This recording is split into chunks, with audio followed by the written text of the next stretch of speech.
Welcome back to Worst Seats in the House. Michael Russo, Anthony LaPanta, coming to you from my place for a change. Our next live show is May 15th at 7 p.m. at Elsie's. Elsie's is our next live show, May 15th at 7 p.m. That's next Thursday. And we've been promising that you would go bowling against the first fan to arrive. Maybe this should be the time. Have we been promising this? Well, last year we did. Oh, yeah? Yeah. I don't remember that promise. Yeah, why not? We got time. You got nowhere to go. Yeah, well, I will have somewhere to go soon. Eastern Conference final. Unfortunately, we're not here in the second round of the playoffs, at least covering it personally, because the Wild bowed out. We were both at the Bill Guerin, John Hynes postmortem the other day, as we like to call it in the business.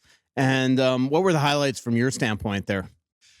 Well, I thought it was a little bit interesting. It was a lot what you expected to hear. And I thought one of the comments that Bill made was exactly the way I looked back at the series, where he just said, I thought we played well. I thought we did everything that we needed to do to win, and it just didn't go our way. And when he said that, it was exactly how I had looked back at the series. I'm sure you're the same boat, where for the last couple of weeks, it's been nonstop questions from people like, what'd you think this year? What was different this year? And it did feel different to me. And it felt like when you looked back after the loss to Dallas, after the loss to St. Louis, after the loss to Vancouver, after the loss to Vegas, in each case, it felt like the opponent was better. And I didn't feel that after walking away from the Vegas series. I thought Minnesota was just as good. Their stars outplayed Vegas's stars. Their goalie outplayed Vegas's goalie. Their special teams were roughly even in the series. And yet they still lost the series in 6. And I thought Bill's point was interesting, where he just said, you know what? They won all the close games. They won the 2 overtime games. They won the 2 one-goal games. Yeah. The 2 that were blowouts both went Minnesota's way. And interestingly, that's what's gone against Vegas so far in their second round series. They've lost the 2 tight ones. They've lost in overtime in game 2, where in the previous round, those bounces went their way. Yeah. And when Billy just said, if we get one of the 2 overtime games, it's a different series, and that's valid. So, and it isn't meant to diminish that that's a part of hockey. Like, you have to find a way to win the close games. They didn't win the games. But that was the way I looked at the series too, was that there wasn't a flaw exposed. There wasn't we weren't good enough here exposed. Yeah. It was a situation where at key points in close games, Vegas made the plays. They got a couple bounces. They got a couple calls. And I just found it really interesting. I don't know if you stayed up and watched the end of game 2. Yeah, I did. And the irony also of the Golden Knights, their fans or media, moaning about the officiating in last night's game. And I just think about how, people were coming after me after that game 4. Let's be honest. Game 4 was the pivotal game. They were up 2-1. They want to go up 3-1. They're at home. They probably didn't play their finest, but if you look at every one of the penalties that were called against the Wild in that game, and I'm not even including the no calls, if you look at right before the Vinny Hinostroza penalty, he's elbowed in the face. Cross check from behind. The Eriksson Ek penalty, he's elbowed in the face. Right. There were just that was a poorly officiated game. There's a reason why both those officials, who by the way had a horrendous first round and were, I think, amongst the lowest rated officials in the first round, didn't move on. But that game was probably the most poorly officiated game in that series, and I actually think it really cost the Wild. I mean, you think about the hurdle goal. The hurdle goal, right. And now there were some missed calls that went Minnesota's way too. The missed icing call that led to a Boldy goal that was, there were some calls that went the Wild's way. That was in game 3. But there were some interesting, I thought actually, the ones that were egregious were at the end of game 6, where the Wild are trying to come from behind. Brett Johansson gets tripped for sure. Howden tackles Boldy along the wall. And it drives me bonkers when people say, the officials want to let them play at the end. They don't want to decide it. And I always say, you are deciding the game just as much by putting your whistle away as you are by making a call. And it was... Can I just interrupt for 1 second? Guess who the game 2 refs were last night? Were the same guys. Same guys that were game 6. So there's a no call at the end of game 2 in this Vegas-Edmonton series. A no call on a clear trip by Arvidsson in the corner Yep, that on leads McNabb. directly to the winning goal Yep. for Edmonton. You've decided the game just as much by putting your whistle away. And I thought it was interesting when you look at the way a couple of those first round series ended. The Dallas-Colorado series ends on a Dallas power play goal that was clearly a trip, but it was the trip that went uncalled at the end of Game 6 for Minnesota because an official didn't want to decide the game. There in that series, he makes the right call, and it leads to a Dallas power play. They score with 4 minutes left in Game 7. The tackle. Yes. Yep. And I just think that when you get spots like that it just felt like at the key points in the Minnesota series, those things went against them. Right. And they couldn't overcome it. Yep. And now clearly, if Gus Nyquist is onside in Game 5, I really think you're probably talking about a Wild win in the series, because if they win that game in Vegas and come home for Game 6 with a chance to win the series, I didn't feel like Vegas had the juice in that series to come from behind again. Now, when they came to Minnesota up 3-2, it was a different story. And Eichel had been awakened, Stone had been awakened, and you could go around and around on all the calls that have been missed. And I kind of feel like in almost every city, they've been complaining about the officiating in the first round, and it sure feels like more than other years. But I think when you just look back on the whole, it was a series that Minnesota played well enough to win. Probably the first time in 5 years that they lost a series in the first round where you clearly said they were good enough to win. They were as good as the opponent and just got beat. And, they lost 4 one-goal games, essentially. Right. The game one, Howden scored with like a fraction of a second left. But you lose 3 straight one-goal games, Right. 2 in overtime, 1 where you had a power play in overtime, 1 where it also in that Game 4 you probably dominated overtime the first 10 minutes, and probably because you didn't score, you sort of tired yourself out.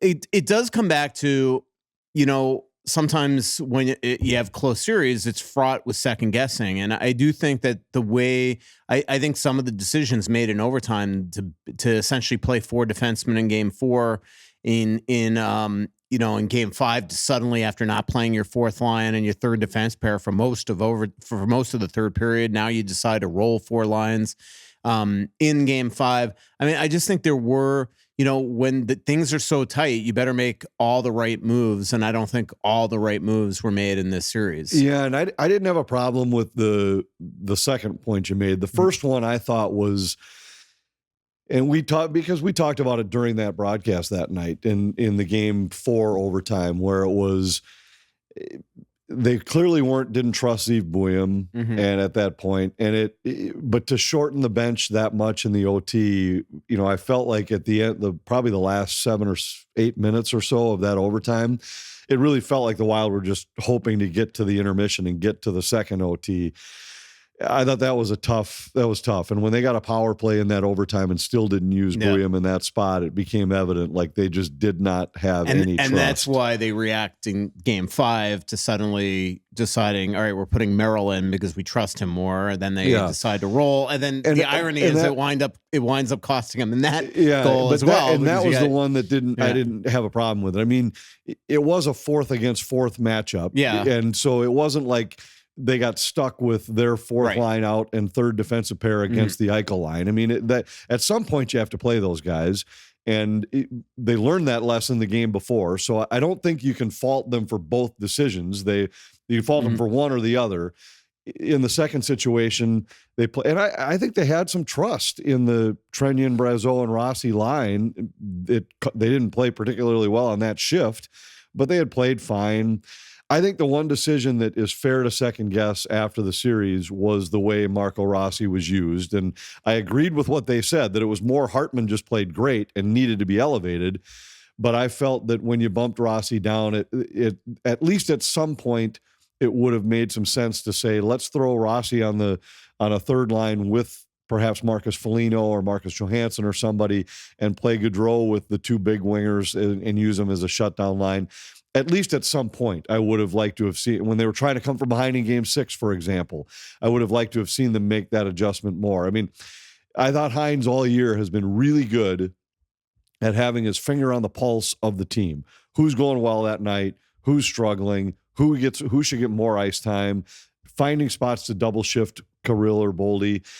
And when you looked back after the fact, there are some times where it makes you wonder a little, because Gus Nyquist wasn't very good throughout the series, and yet he winds up with as much ice time as somebody like Rossi, who I didn't think was as bad as his ice time warranted. So there's some spots like that for sure. But it's interesting because there have been some games where afterward you'd go back and look, and it would just feel like sometimes a line would get lost, just timing, when there were special teams, when there was a TV timeout, and now you come out with your big guns because they're rested. And so there were some points in the series where I just felt like a fourth line just kind of got lost because there was one game where Rossi didn't play the final 13 and a half minutes of the second period. Yeah, and so I would have liked to have seen him find a way to use him more, especially when trying to come from behind. He's a skilled player. They could say all they want that they like him and he's a good player and they trust him. They don't.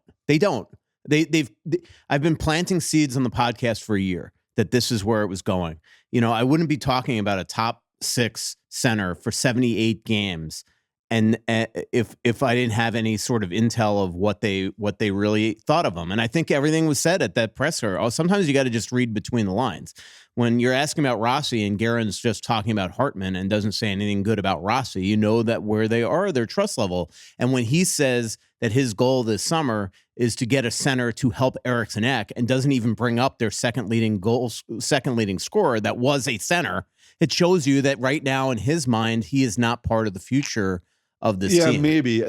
I didn't read that one the same way, because in that case, I think what he's talking about is we need another center that can take some of the checking load off of Eriksson. I didn't take it that way. And I think which I think is valid. When you look at how much they had to use Eriksson Ek because they didn't trust Marco Rossi, Ryan Hartman, Freddie Gaudreau, any of the other guys they played in the middle at any point during the season as a guy that, so many nights it was, all these other guys are fine, but whenever the other team's best is on the ice, we need Eriksson Ek. And you look at how many draws he was taking in these games, it was because they didn't have another guy that they really trusted defensive zone face-off against either Hurdle or Eichel in this series. They wanted Eriksson Ek to take it. So I think it was more of I read that more of, we need a secondary guy that can be the shutdown guy so that we can free up Eriksson Ek to play some shifts against maybe a more of a defensive line for them. We can free up Marco Rossi or whoever the other top 6 center is, so that those guys can be used more in their comfortable role. And Eriksson Ek doesn't have to be the only guy taking every first face off of a penalty kill, every defensive zone draw at big points. And maybe just another guy with a little more size, so that you're not running both Gaudreau and Rossi or whoever else might be, a Urov, in that spot. Now you got a second bigger, more physical center that you can trust in those spots. I asked Bill Guerin point blank during the presser if he could see themselves moving Marco Rossi, and he goes, I don't know. We'll see what happens. Look, there's contract talks or there's player movement, not just for Marco, for anybody. So I'm not going to try and predict the future and tell you, well, I see this or I see that. I'm going to have to go through the process and find out where it goes. And again, to convey, he is talking about their 23-year-old center that scored 24 goals and 60 points. When he says he doesn't know if he's going to move him, it means that he's likely going to move. Well, it's like, again, happen. This is not right. Like, I'm just saying, we're not talking about Freddie Gaudreau here. We're not talking about Gus Nyquist. We are talking about a 23-year-old guy they drafted in the first round in the top 10. And he's not willing to say, no, what are you, crazy? I'm not moving him. Right. But now let's just, to play devil's advocate, when we talked last summer, you were sure he was going to be moved last summer. Because this is where it was heading. I understand, but I'm just saying that when we talked, I remember being asked at a podcast, what's the percentage chance that Rossi's on the opening night roster? And you said like 8% last year. That is not true. It is true. That is not yes, true. It is. First of all, I don't do percentages. Last year we got asked at a show, and you said less than 10% that he was going to be on the team on opening night last year. And I'm not saying that you're wrong this summer. No. And I didn't. Last summer I just said I don't know. I'm going to say 50-50 because I'm not questioning that you have some intel and some sources, or that you did last summer. But I'm just saying that I read what Billy says is every door is open. If I get the right offer, and to your point, we're talking about a young player that if they truly believed in him, I agree with you. He's going to say Marco Rossi is a part of this future, period, and end it right there. Like if you asked that about Matt Boldy, Kirill Kaprizov, he's going to say, look, they're not going anywhere. But all I'll say is last summer when we kept being asked this, and I was like, they don't have a need to trade him. They don't have to move him. It isn't like they don't have room on the roster for him. If somebody calls and says, hey, we got this offer for Rossi, they're going to be willing to listen. So I just don't think they're in a position where they have to make the move. Now let's go back to, for me, speculation.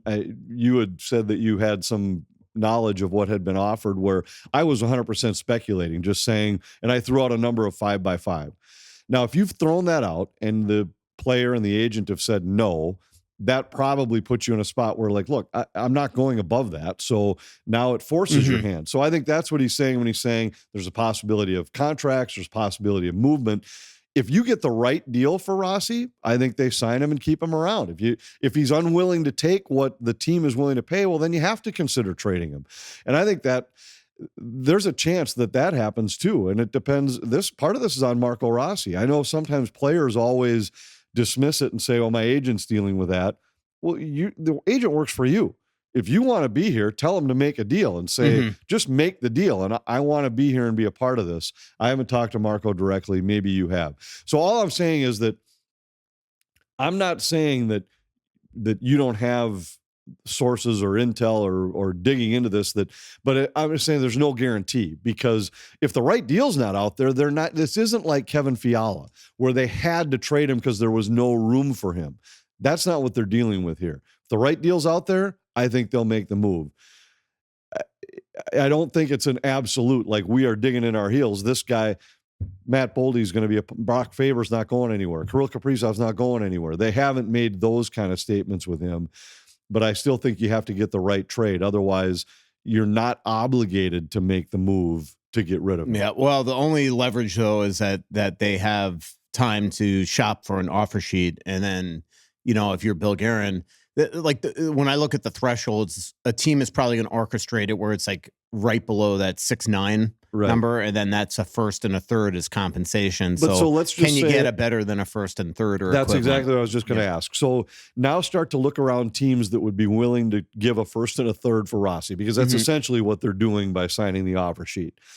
So if you're a team that is likely to be a non-playoff team, well, your first probably has more value to you than a contending team, just because of where it's going to fall in the draft. And would a non-contending team be willing to part with next year's first and a third for Rossi? Maybe a team that's a little closer to contention. If you're a contender, would you do that? I don't know. I don't know if you're a legit contender, if you'd look and say, this is the final piece of our puzzle, is a guy for whom there are some unknowns. So I don't know how likely it is that somebody'd be willing to give that. What do you think? Well, I just think that there's a lot of pressure on Bill Guerin to get the right deal if you get it done. I mean, let's just put one look equivalent. at it from another team's perspective. If you were one, let's say you're a team like Buffalo or Detroit or one of those fringe playoff, non-playoff, would you give a first and a third for Rossi? If I was worried it'd be a top 5 pick, probably not. But let's say it's a 10 to 15 first rounder potentially. I probably would. Would you? Yeah. I mean, the one thing that's really interesting is like David Juracek deal. He was a 6th overall pick, and the Wild were willing to give up first, second, third, fourth, and a prospect for him. So, to me, in a lot of ways, Bill Guerin, I'm not saying the Wild are going to get that much for Rossi, but he sort of set what a table would be for a similar pick, 6th overall compared to 9th overall. Only the one huge difference. One's accomplished and one is not. Right. One's coming out with a 60-point season. Right. So that's what I'm saying is that, let's say somebody calls and says, we'll give you a 1, 2, 3, 4 for Marco Rossi. Well, then you make the trade. Right. But if the deal isn't that, then you're not in any position where you have to move him because you don't have room to keep him. Or you just wait for that offer sheet and say, well, we'll get, the better compensations in that. It'll be really interesting. I think they would love to get a player, but then, if they have aspirations to go out and spend money elsewhere, go get a JJ Peterka or something where you're going to have to re-sign and give him $8 million. Maybe what you are looking to get is trade Marco for even futures, but it'll be interesting. I can't even wrap my head around the teams that are going to... When we talked about and we threw out the 5x5, and I just threw it out hypothetically, you said you actually heard that might have been offered. So now after a playoff series like Marco had, do you think that either affected his trade value or affected his contract negotiation strength? Well, I think everything has. I think both sides have hurt their leverage. One, the way that Marco performed in the playoffs, and two, the way that the Wild, like from a trade value standpoint, I think that the Wild treated him in the playoffs. I think other teams now know they want to move him. I think they now are concerned, well, if the Wild didn't think that he could perform in the playoffs, why should we give up a boatload?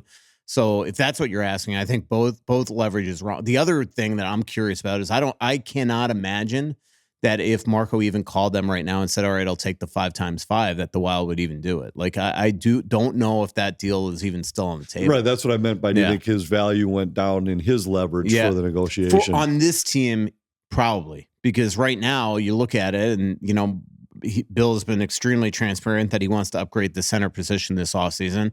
I had Ben Hankinson on K-Fan yesterday, and he made it extremely clear that Brock Nelson would be intrigued by playing here, and we know the Wild have interest in him, so that's one. And then if you can upgrade elsewhere, you got Urov coming. Like, if you're Marco, you probably don't, and if you're the Wild, you probably don't see where he is going to be in the future, long term, Let's do this. Let's take a quick break, and then we'll get back on the subject.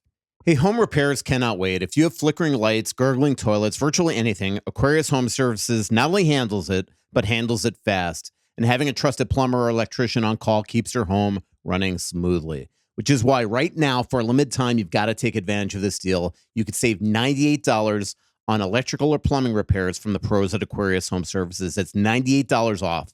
In fact, that's an interesting number, right? Maybe it's to honor the buyout pain of a couple $98 million deals coming largely off the books for the Wild. Who knows? But $98 off, too good of an opportunity to pass up, don't you think? So visit Aquarius Home Services right now to get started. That's AquariusHomeservices.com. Aquarius, earning the right to be recommended. And don't forget to mention that Russo sent you. There are many reasons to open a smart checking account at Royal Credit Union, including no monthly fees, no minimum balance, and a $250 bonus. Getting your $250 is easy. Open your account by May 31st, receive 2 payroll direct deposits of $200 or more, and you'll get a $250 bonus. See details and open your account today at rcu.org/checking bonus. No minimum balance required to obtain bonus. Offer ends 5/31/25. Insured by NCUA. Hey, have you been dreaming of a lake cabin lifestyle with boating, fishing, and family fun in northern Minnesota? Well, lately I've thought a lot about how cool it would be to have a getaway like so many Minnesotans. And if you're like me, you probably think that owning your own lakeside getaway is beyond your budget. Well, if you think lake cabin real estate prices keep going up, well, think again. This is Russo, and I'm here to tell you there is an affordable way to enjoy a cabin lifestyle and all that goes with it. And yes, I said affordable. I founded a Clamshell Beach Resort, which is located on the Whitefish chain of 14 lakes for you and your family to enjoy. Here's how. Clamshell has lake homes that offer deeded fractional ownership, and the keywords there are deeded and fractional. You own it. Imagine having 5 weeks a year to enjoy Clamshell with its beaches, pool, and lodge that's full of kids' activities. Is golf your game? There's a great golf course right across the road. Like winter sports? Well, you can go ice fishing, cross-country skiing, or snowmobiling right out the door at Clamshell. And there's no maintenance, no grass mowing, no snow removal. It's done all for you. And you can own a share of Clamshell Beach Resort at an affordable price. To learn more about ownership opportunities at Clamshell Beach Resort, go to cottagesonwhitefish.com or contact Pat Egan at 612-220-9819. That's cottagesonwhitefish.com or Pat Egan at 612-220-9819. Back here, worst seats in the house. Michael Russo, Anthony LaPanta. Elsie is our next live show. That's May 15th at 7 p.m. I interrupted you. No, I was gonna say, all right, I'm gonna put you on the spot right now for what do you think the percentage chance is that Rossi's on this opening night roster in 2025? I don't think he's on this opening night roster. So you say 0%? Because now it's also on his side. Like he's stung by this. And I think he's going to make it extremely hard to I just think that both sides are now motivated to probably be elsewhere. Yeah. And the only thing I would say is that, and I threw this out, I think on last week's show, it might've been 2 weeks ago, where I was just looking at when I threw out all those comparisons of Rossi's first trip to the playoffs compared to what Kaprizov did in his first playoff, what Boldy did in his first 2, what Hartman did in his first 3.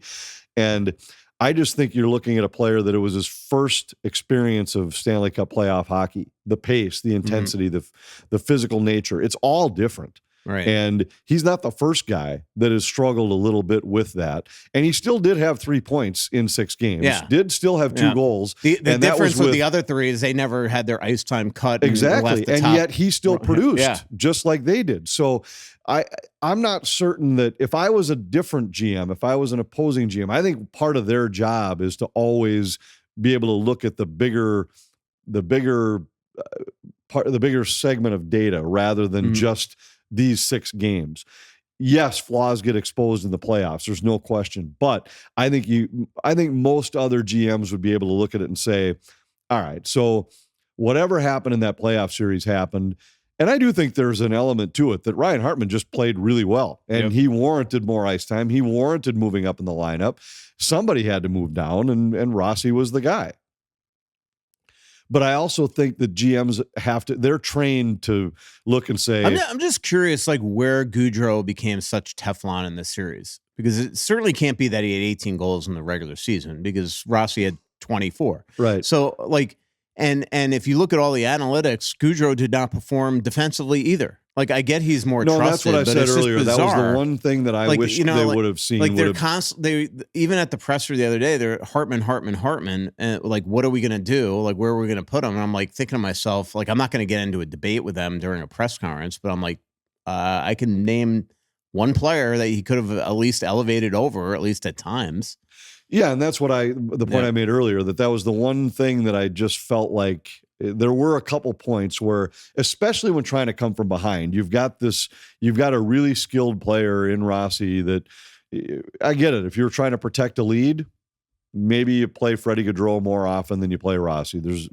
But there were some times where they were trying to battle from behind, even in Game 6, where I just thought it probably would have made some sense to give him a little more opportunity. Like, you know what? There was one play, like, so end of game 6, end of first period, Foligno to Hartman, unbelievable goal. And in the final minute of the second period, where they're trying to rally back from a goal deficit, and they threw out the Gaudreau line, I'm just like, what is going on here? Like, how is this not an automatic throw Hartman out there? Like, I don't know. Some of the decisions in the series, it was. Like, look back at the replay of that. I did go back and watch. Like, the last shift of the second period, like, how do you not remember that Hartman and Foligno just had this unbelievable goal? And I feel like in some points, like, he just kept on trusting the Johansson, Gaudreau, and Nyquist line when none of them could produce. Yeah, the entire series. Jojo played well last game. Johansson was really good at the end of the series. I thought he was terrific, and Nyquist and Gaudreau were kind of the head scratchers to me, particularly Nyquist, who he just didn't have it. And he wasn't the same player that the Wild had acquired 2 years ago. He wasn't the same player that scored 75 points last year. He just, from the time he arrived, he just didn't look like he had the same foot speed that he had shown before. Looked like in this series he was fighting the puck throughout. There was one game where the puck just seemed to kept finding him, and he had opportunities but didn't finish.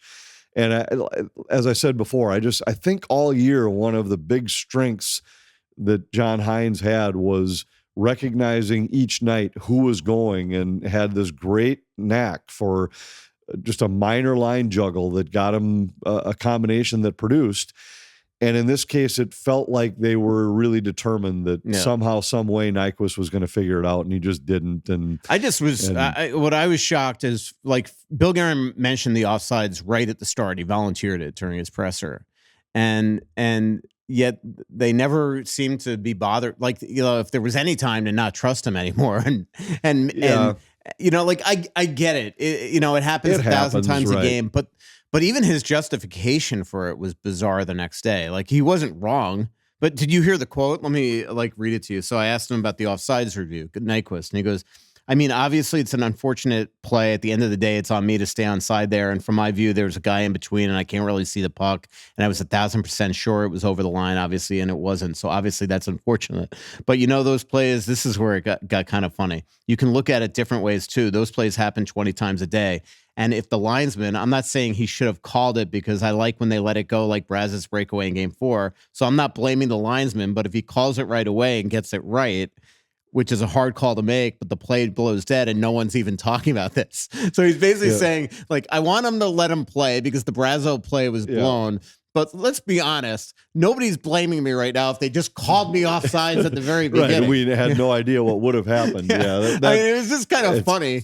And I'm just like thinking to myself, yeah, but you're also a 35-year-old vet that probably should know that you should straddle the line. Yeah. You know, and what was weird to me was you watch hockey at any level, and it's just instinct for guys to stick a leg back toward the line. And a lot of times where they're so obviously onside that you're like, it's overkill. Yeah. And it was strange, like the vibe, the body language, like it never even, there was even the justification. Didn't even reach back for it. Yeah, like even the justification, well, there was a guy between me and Hartman, so I couldn't see. Well, that's even more of a reason to be careful. Like it was just. Yeah, it was strange. Yeah.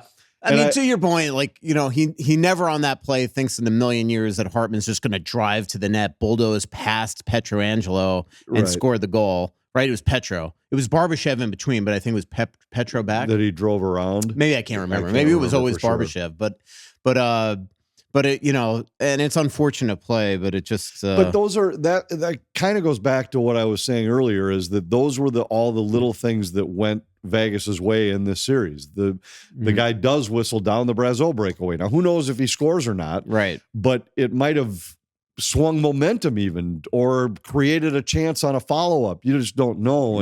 And those were the things that in close games all seemed to go against Wild. And I'm not saying like the offside call was the right call. He was offside, and they challenged it rightfully and got it right. And but to your point, the Brazo one was not the right call, and the linesman was in a terrible position. In a terrible spot. And to me, that's the one that is a head scratch. If you're in the wrong spot, then you better be damn sure you're right to blow it dead. It was almost like instinctually the line was like, oh my God, I'm in the wrong spot, so I'm just going to blow it dead. Right. You know, it was like. And I just think like Nyquist's point is a good one, where I've felt like since they've instituted the review, if there's even a shadow of a doubt in your head as a linesman, I like to see them just let the play go on, knowing that it can be challenged. Now that sounds simpler than it is, because now you put the onus on a coaching staff to risk an additional penalty you can't just tell linesmen in an instructional session, hey, when in doubt, just let it go. Right. You don't want them to do that. You want them to try to get it right.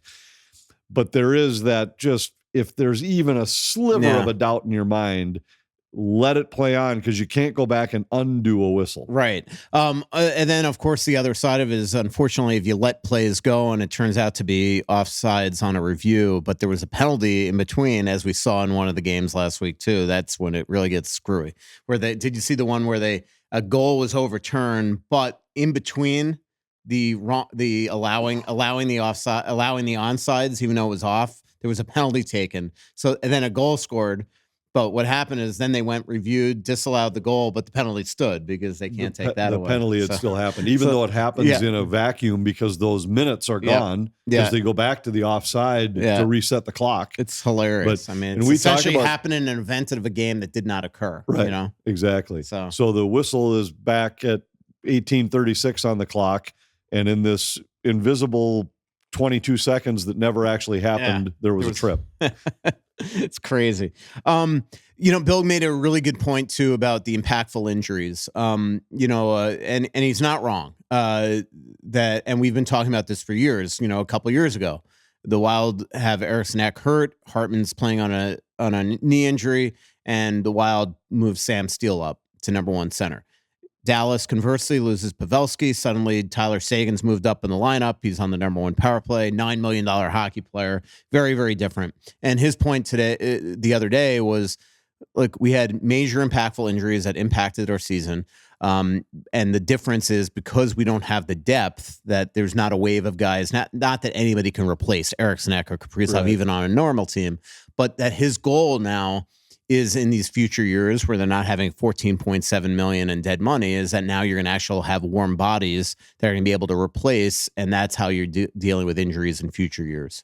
Well, it's obvious, and we talked about it a lot during that Dallas series. But $15 million, that's a third line. Mm-hmm. That's 3 $5 million players on your third line, and that is your depth. So that is when you lose guys above. That is the type of guy I think about whom he's speaking when he says we got to get some help, some center depth, so that.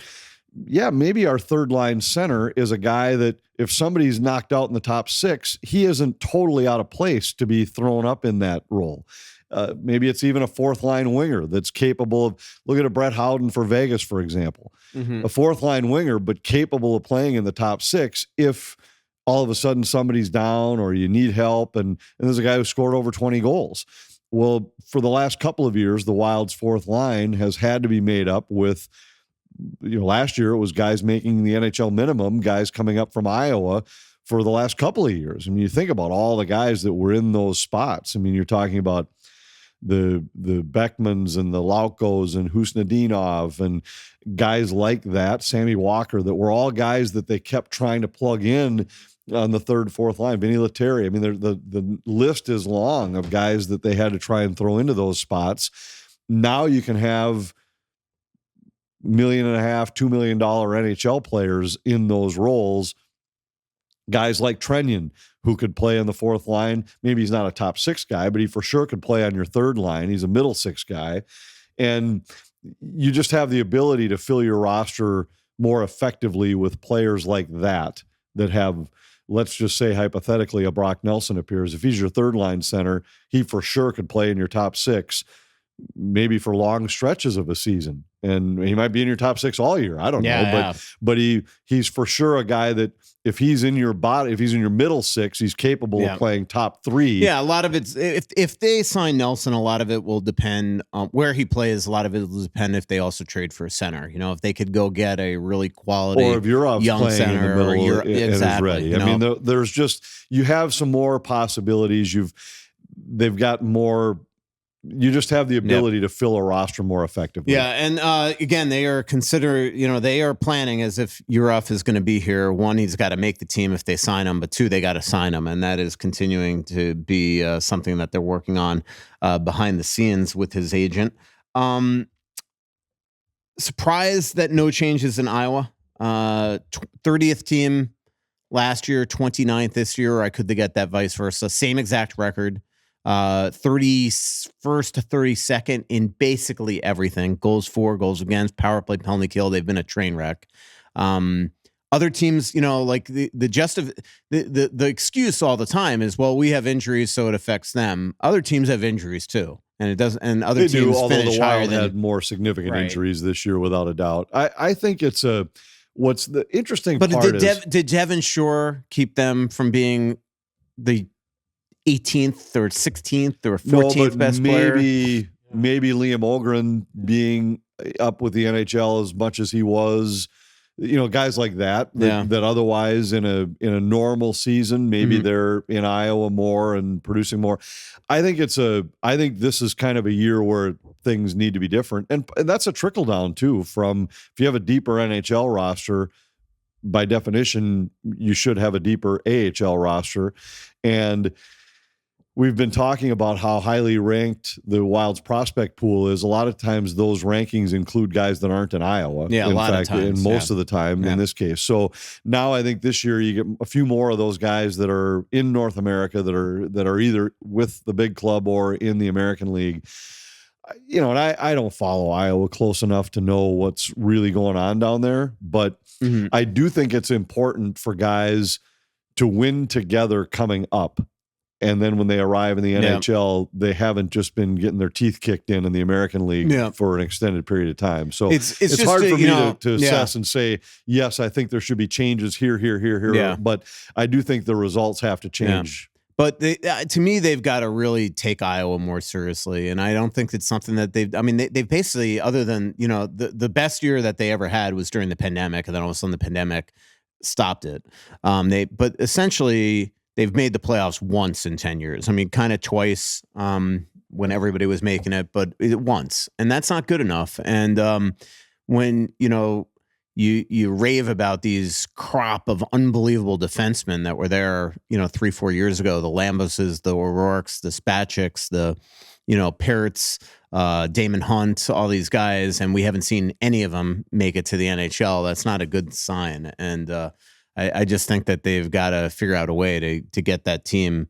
They've never had a coaching search really since Tim Army was fired. They essentially put Brett McLean there, and it's just it's a little surprising that they haven't made a move. Not that I'm not saying that I know that it's Brett's fault, but clearly they've got to be better. Jesper was not very good down there this year, and clearly Hunter Haight had a good year, but you look overall and not a lot to be proud of down there. Yeah, I just think, and I go back to I just think it's important for an organization to establish a culture of winning. Mm-hmm. So get used to winning, expect to win, and when you arrive in the NHL, expect that winning to continue. And there have been a lot of teams that have built that way. I mean, look at Tampa. That we're at the tail end now of their crew, but that they had a group that came through the American League and won a lot together on their way up. Or you go back even further. I mean, you look at all those Devils dynasties and the Red Wings dynasties. I mean, you had to prove yourself down in the minors and win together. And Billy was part of that back in those early Devils years. David Jiricek obviously had the lacerated spleen at the end of the year. They gave up a boatload for him. Didn't play very good down there. We saw him in the one game in Colorado where he looked really good. It looks like that they're going to try to figure out a way to get him on the roster next year. Obviously, he's going to have to prove it. He's going to spend a lot of his time here this offseason. To do this, they'd probably have to either move a defenseman or just, guarantee that essentially Zach Bogosian is your seventh guy. We don't know yet what they're going to do with Chisholm. I think it's probably more likely than not that they don't qualify him, but we'll see. And then Z Boyum, again, we got to look at him, but he's got to prove that he can make the team. And then Liam Ogren had a great year down there especially in the second half of the year, almost a point a game player. He's somebody, if he's not traded for a center or something like that, these are three guys that we might see get significant time next year. Yeah, I think start with the defenseman. I think both Boyum and Jiricek will be given every opportunity to make the club. I think they'll never come out and say it, but I would think in the back of the Wild's mind that they're thinking we've got a spot for each of these guys as long as they show up at camp and don't play their way out of it. Mm-hmm. And that does leave you Zach Bogosian as a seventh, and either a Chisholm or a Merrill or somebody like that as an eighth. And I think if this season proved anything, it's that you better have at least 8 defensemen that you're comfortable playing in a regular role in the National Hockey League. So I don't know what they'll do with Chisholm. I don't know, Merrill, I know his contract's up. I don't know if he's a guy that they'd look at would you give him $1 million to be your 8th defenseman? Mm-hmm. I sure would. Yeah.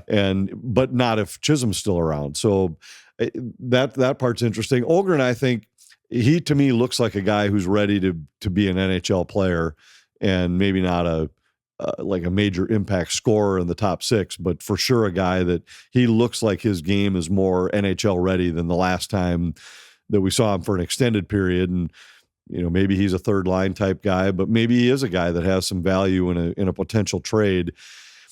We'll see what happens with him, but I'd be surprised if he wasn't in the NHL on opening night, whether it be here or somewhere else next year.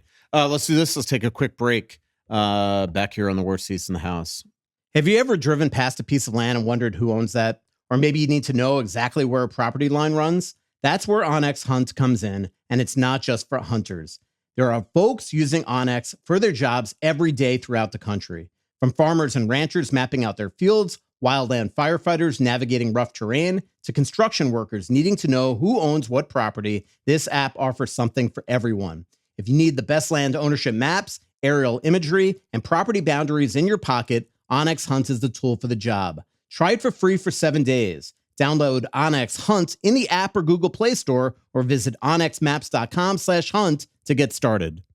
If you're looking for a refreshing THC drink, well, check out Giggly. It tastes like your favorite cocktail with no aftertaste and just pure, bold flavor. It's made with real fruit juice and all natural ingredients. It's a Minnesota-made gem. You can find it at liquor stores and Quick Trip locations across Minnesota, or get it shipped nationwide. Plus, with a new low pricing and low calorie options, it's the perfect guilt-free sip. Try Giggly today.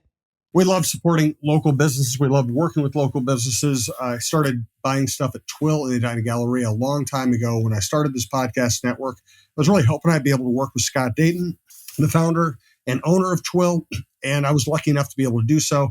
Now my closet is pretty much all Twill stuff. I don't get free stuff. I don't get discounts. I don't ask for discounts. I go there and pay full freight because I want to support a local business also because the stuff is awesome. Just bought a fresh batch. I'm about to go on a vacation with my wife. Everything I'm packing is Twill stuff because it wears well. It's comfortable. It doesn't wrinkle on planes. It doesn't wrinkle in suitcases. It comes out looking good. It wears like iron, and I'm never going to have to replace it. It's just so simple. Everything from casual shoes to dressy shoes to golf stuff to dress stuff to suits. By the way, you get everything tailor fit, which really helps me out. And everything from gopher stuff to winter stuff to summer stuff. They just have everything. So go to twillmn.com, sign up for email updates. They won't send you anything unless they have a very specific event they want you to know about. They won't spam you. And go in there and say hello. Tell them we sent you. It's just a pleasant group of knowledgeable people. They are experts at what they do. It's the best men's clothing store in Minnesota. Go check out Twill online and in person in the Edina Galleria. All right, we're back on Worst Seats in the House. Michael Russo, Anthony LaPanta. Our next live show, again, is May 15th at 7 p.m. At Elsie's. So looking forward to that. Are you looking forward to that, Anthony? I can't wait. I love going to Elsie's. Are you going to be there on time? I'll be there before 7 o'clock. All right. Let's see. What Kirill Kaprizov. I mean, Bill Guerin continues to just voice it loud and clear. He said it on KFAN. That in his eyes, it's a 10 out of 10 that they extend him. And he made it very clear to us that he's confident that he is. We heard from Kirill as well. He also sounds like a man that wants to resign here. I think it's 100% that they have a deal done. All the things that we've talked about make too much sense. They can give him an extra year. They can give more money than anybody else. He likes it here. He wants to stay here. I think he believes that they're close to taking the next step. And I think there is I guess you should never say zero, but let's say a 0.01% chance that they can't get a deal done. I'll be absolutely dumbfounded if they don't have an extension done this summer. There's two ways to look at the Ryan Hartman situation. One, that he saved his tenure here in Minnesota, or two, that he really upped his value and that they now will actually continue to look to move him. What do you think happens? I mean, I think to your point, the one thing that was very clear from Bill's presser is that he knows it's time to make some bold moves, that he's tired of sitting on his hands. He's been constrained here for the last 4 years. We saw this trade deadline. That was something that he had sort of bits and pieces, couldn't really dig in the way that probably he wanted to, that he could have if these guys were out for the rest of the year. And now it just feels like anybody could be moved this summer. I think for the right deal. Yeah, for other sure. than the cornerstone pieces. But I would, and I haven't talked to Billy or John about this, but Ryan Hartman was a different player when he came back from the suspension. He took his game to a level in the playoffs that I think is what had teased the Wild a couple of years ago. He was that kind of player. If it were me in that exit meeting with Ryan Hartman, it would have been, this is who you can be. This is the type of player you can be. This is the pain in the ass opponent type player that you can be, that can also make a play and score. We could see you playing in an elevated role in our lineup with skilled players if you can bring this 82 nights a year, not for 6 nights in the playoffs. So why not go have a great offseason, work your butt off, come to camp in the best shape of your life, and let's let her rip next fall and see where you fit. Maybe you fit playing with Kaprizov and Zuccarello again, like you did a couple of years ago. Maybe you fit playing with a Foligno on an absolute beast of a checking line that can hit people, but can also create offense and make plays. But it's on you now to prove that this is who you can be, not the player that we've seen lose your mind from time to time, disappear from games from time to time, disappear for stretches of the season. Be this guy every single night that makes it impossible for us to leave you on the fourth line. And if he can do that, now you've got something. And I keep in the back of my mind going back to that grief line of a couple of years ago. Why couldn't Ryan Hartman be a part of a line like that, along with Marcus Foligno and who knows who the third piece would be, that could just be an absolute pain to play against, that could go up against the other team's best and make them pay by being able to score? Maybe he's a top 6 guy. I don't know. But what you saw in this playoff was a guy that had that next level to elevate his game in the playoffs. That is the reason why the Wild were excited about him enough to give him the contract they did. So I think that's where I would be if I were the Wild. But at the same time, if somebody else saw that in him and said, hey, we're interested in Ryan Hartman, I think you listen to anything about just about anybody during this offseason. Which I want to get to 2 guys about that, what you just said. But Bill Guerin said that's the Ryan Hartman we need. Stayed composed and did not give the other team, give in to the other team trying to push his buttons. He has that ability. We need him to be more like that guy than the one that flies off the handle and sometimes blows a gasket, is essentially what he said. Do you think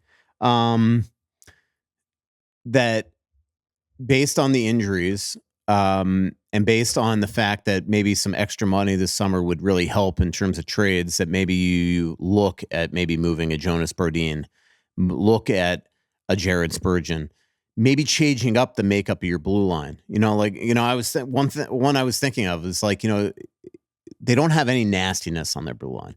Do you maybe look at signing a Ryan Lindgren, but before that moving a Jonas Brodin? I'd have a hard time doing that. I think I wouldn't be out shopping those guys. Let's just say if somebody came with a blow you away deal, you have to listen to anything.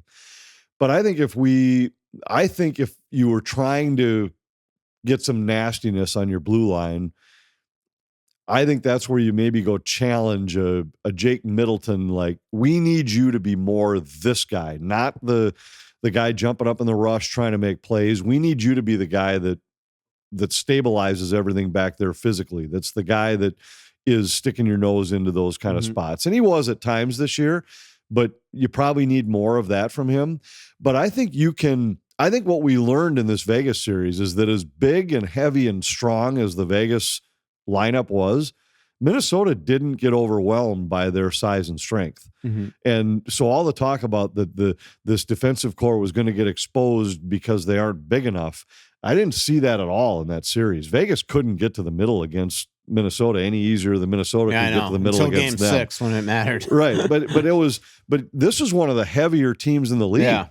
And I thought the way that Brodin and Spurgeon were able to play and didn't get worn down or beaten down. Now, this was one series, not 4, which, that could take a toll on them too. But I think Brock Faber is only going to get better. And he's certainly not lacking for strength. I think David Jiricek has to play more of the size of his body from what we've seen so far. And I know his MO is more of a skilled player, but he does have some size. And he's going to have to play, I think, a bigger style than he's shown before. Because then you can win with skating defensemen. I mean, there have been teams that have won in recent years that, yes, they've had a couple stabilizers back there, but they've also been built largely around skating defensemen and have won doing that. Yep. Jeffrey Martin asks, would they ever consider doing what Toronto did and giving Kaprizov the C for signing an extension? I mean, I don't think they would take it away from Spurgeon if Spurgeon's still here. Right. I really don't. But that's not Bill's MO. But I mean, maybe. I mean, if let's put it this way, if that was the difference to Kirill Kaprizov being the C or signing or not, which it's not. It's not. But then I guess all bets are off. But do you think, let's put it this way, when it's post Jared Spurgeon era, and if Kirill is in year 2 of an 8-year deal, do you think Brock Faber is the next captain of the team, or do you think it's Kaprizov? I mean, I still always go back to the fact that when he got the A over Eriksson Ekra Brodin, Bill Guerin just said plainly, he's our best player. And the only thing that's happened since is his leadership has absolutely, jumped. His English is incredible. He talks in the locker room. He's obviously their hardest working player on the ice in practice and games. I mean, could you see? I've always thought Brock Faber is the future captain of the team. Next one. Yeah, I've always thought the same thing. And could you see Kirill? I could see it, but if I had to guess right now, I'd say Brock Faber's the next guy. And Kirill will lead just because of the way he plays, but I don't think he's the type of guy. And I know he's been more vocal behind the scenes from everything that we've heard. He doesn't seem like the type of guy that on the bench during a game is going to be talking to teammates a lot. He seems like it's more, he's going to talk to his line mates about how in the world did we not score on that shift? And how about we try this next shift? That just seems like more I think he comes across as the guy that is going to lead with confidence, but not necessarily have to be the C to be a leader. They have a lot of actually good candidate. I mean, Foligno is another one that we're not even talking about that might be the captain. And sometimes Chad wants to know what you shot today on the trail, which was, he sent this yesterday. Yesterday, we only played 9 holes, but I had one of my better 9s going until we hit, I don't know what happened. We were playing the back 9. I was 1 under after the 16th. So 2 holes to go. And we had a 30-minute wait on the 17th tee box. I don't know what had happened. There were 3 groups waiting on the tee when we got there.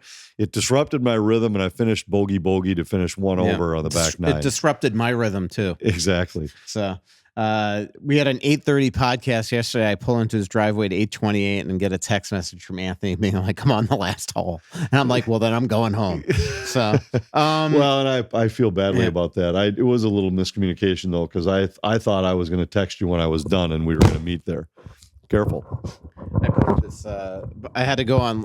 If you heard that was my tripod. That's now a what would that be called? A bipod. A bipod. Yeah. Well, it's a bi and a half pod. You only broke half the leg off. One leg is broken. I had to just go on Amazon. It was a pretty coordinated play you just made. I know. It was trying to take your hat off and broke a microphone. So no, the mic was already broken right before you got here. I went on Amazon and bought a new one. All right. Ryan goes, do you ever wish to cover a different team? Is there a team that you'd find more interesting, or is your loyalty to Minnesota? I can imagine Minnesota gives you great bits to creatively write about. Yeah, I mean, there's no other team that I want to cover. I mean, obviously, I think we all want to cover long playoff runs, but I mean, I hate to say it flippantly, but part of my cool role at The Athletic is I still every year get to cover the long runs. Like I am leaving to cover the Eastern Final and then the Stanley Cup Final with Pierre LeBrun and Chris Johnston. So, I mean, I sort of get the best of both worlds, but in terms of day-to-day coverage of any other team, I can't imagine working in another market and another team. I mean, this is just a passionate fan base that also has treated The Athletic incredibly since I got here. Well, I love the fan base. I love their passion. And for me, this is home. It's been home. I've lived within 200 yards of where I live for the last 30 years. I've lived in a 10-mile circle for my entire life, other than 4 years of college. And I'm the luckiest guy in the world that this opportunity came in my hometown. I can't imagine going and taking the same job somewhere else. I really can't. I mean, I love my job, and the fans are, I know we've joked about this a few times, because when the team loses and the fans lose their minds, and a lot of times it's because the TV guy is unwilling to say he thinks the coach is an idiot. I don't know what that has to do with how the team plays on the ice, but I love the passion of Wild fans. The number of conversations that I've had walking around town in the last week and a half about how exciting this season was, it has just reminded me time and again how cool it is to work in a market where the fans are this knowledgeable, this excited, this into a hockey team. And I can't imagine working anywhere else. The Thriller 97 goes, any chance Flower and Billy convinced Crosby to come here for a year or two? We need a number one center. Don't you think if he ever leaves Pittsburgh, he's going to Colorado to play with Nathan McKinnon? I mean, what would be the I can't imagine draw. a scenario where he comes here. Yep, it'd be awesome. Steve Prow asks, could Riley Height be a factor in the Wild thinking on Rossi? Not saying Height is ready now, but if he makes the team, that would give the Wild 2 smaller centers on the roster. I mean, first of all, with Riley Height, I sort of got to see it to believe it. He clearly wasn't ready last year. That's not to begrudge him. He was a teenager, 18, 19 years old. I want to see him play in the minors this year and how good he's going to be. It's hard for me to get all excited about Riley Height based off my history watching Adam Beckman. I mean, Adam Beckman came here, best player in the Western League, led them in goal scoring. It was 100-point, all that stuff. Everything that Riley Height's done was Adam Beckman. Different human beings. But until we see that Riley Height is actually going to be a great pro, we saw it a little bit in the prospect camp last year where he looked really good. Then in training camp looked like he was not anywhere close to ready for the National Hockey League. What's the percentage chance that Wallstedt plays more than 20 games in the NHL next year? I'm sure they're hoping. I mean, they gave him a one-way contract at 2-2. They are going to get some Wallstedt insurance, but he's going to be the number 2. So I would say it's 98% he plays more than 20. I think when they look at Philip Gustafsson, loved everything they learned about him this year. At the same time, I don't think they want to ride any goalie for 65 games. So my guess is the goal going into the year would be somewhere around 55-30-ish split would be, I think, an ideal. 4 quick hitters, really quick, because Anthony's got to run. One is Jared asks, you said the organization wants to extend Gustafsson. He makes $3.7 million right now. What would you ballpark his next contract AAV at? Probably in the 5.5 range, I would guess. That's what the going rate is, 5.5, 6. Although there are some guys who have signed for less than that lately that surprised me a little. And, even Freddie Anderson just re-signed at a remarkably low rate. Now he's a different point in his career. Gus is 26. Yeah, I mean, it depends on the term. I mean, maybe you can get Gus for a lower AAV by giving him a little extra length of contract. Sam Bennett gets mentioned as a free agent target this year. He had a career high in 51 points, was -15 and worst faceoff percentage of Rossi. Why did anybody make sense? I think the playoff player. I mean, he is a playoff player. I'm not convinced that Florida is going to let him go or that he's going to leave Florida. We will see. They always seem to figure out a way to get guys on home run contracts based on where they're at. But the other thing is there's going to be, if he becomes a free agent, there's going to be so many teams that go after him. Last question. This is coming from Skylar, wants to know each of our big plans for the offseason. You're going to Spain. Yep. Yeah, we're both going to Spain. I've got a few things going on this There's something summer. that's more important right before that you've somehow forgotten. Well, I haven't forgotten, but I've got a busy summer for a guy that has scaled back a little bit. I'm working fewer Twins games this year. I do have a couple. I've got some Twins series coming up about which I'm excited, but I've got a wedding in our family. So we've got an engagement party in Denver to celebrate AJ's engagement. His wedding's a year away. We've got a wedding with my daughter Gianni in June. So we've got a whole bunch of stuff with that. We've got our Donkey Classic. We've got a trip to Spain. So the summertime is disappearing quickly. The weekends are filling up quickly. I'm really excited about the off season and before I am going down to Tampa to do a Twin series here at the end of May. So we've got a lot of stuff on the calendar, but I'm clearly excited to see the first of our 4 kids get married in June. And then go spend a week in Spain listening to all the Michael Russo wisdom for a week. Yeah, exactly. I can't wait for Spain. I got a trip to Hawaii. I'm also going to Milan for the NHL Media European Tour in sort of mid to late August. So that'll be a good one. Next live show is at Elsie's. That is on May 15th, 7 p.m. So hopefully everybody comes on out there. Thanks to our incredible sponsors, Aquarius Home Services, your local authorized dealer for Connecticut water treatment systems, Clamshell Beach Resorts, Giggly THC Beverages, Onyx Maps, Twill in the Edina Galleria, and Royal Credit Union. Talk to you next week, everybody, at Elsie's May 15th. So much coming out, there's nothing going in. I know that you feel like you're never gonna win. Oh, but the world won't forgive.